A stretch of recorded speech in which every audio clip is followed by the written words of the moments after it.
জ্বালানি তেলের দাম বৃদ্ধির পরও যেন ভোগান্তির শেষ নেই। মধ্যরাতেও দীর্ঘ লাইন দেখা যাচ্ছে রাজধানীর ফিলিং স্টেশনগুলোতে। জ্বালানি তেলের সবশেষ তথ্য জানাতে রাজধানীর ট্রাস্ট ফিলিং স্টেশনে রয়েছেন রাবিয়াল রাহিদ, সরাসরি যুক্ত হচ্ছে তার সঙ্গে। রাব্বি, আমাদেরকে জানাবেন যে পাম্পের সামনে লাইন তো ছোট হয়ে আসার কথা ছিল, কিন্তু এখন আপনি কি অবস্থা দেখছেন সেখানকার জানাবেন।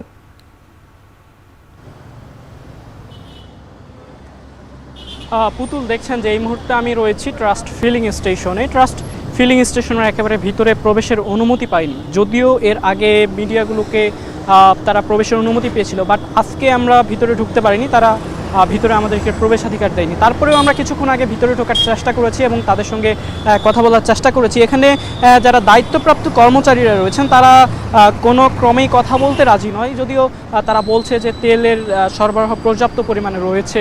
এবং আমি তাদেরকে জিজ্ঞেস করেছিলাম যে আসলে তেলের দাম বাড়ার পরেও কেন এই ঘটনাটি ঘটছে, তারা এই বিষয়ে সঠিক কোনো তথ্য দিচ্ছে না।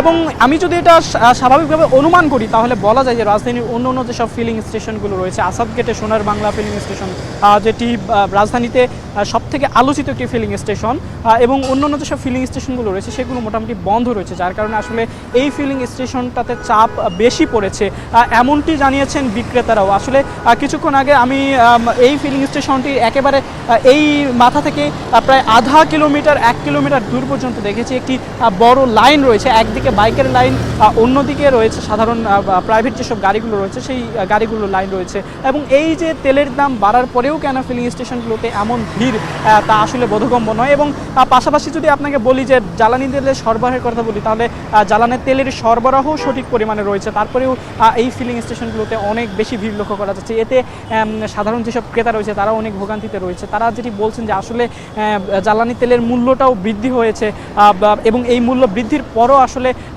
যেটি অনুমান করা হয়েছিল এবং তারা যেটি প্রত্যাশা করেছিলেন যে জ্বালানি তেলের এই যে সংকটটি, সেই সংকটটি কেটে যাবে মূল্য বৃদ্ধির পরও।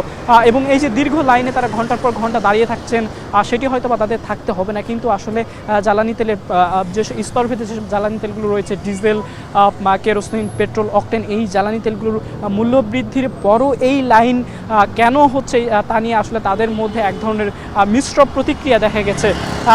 পুতুল, এই ছিল রাজধানী ট্রাস্ট ফিলিং স্টেশন থেকে জ্বালানি বিক্রি এবং জ্বালানি ক্রয় সর্বশেষ তথ্য।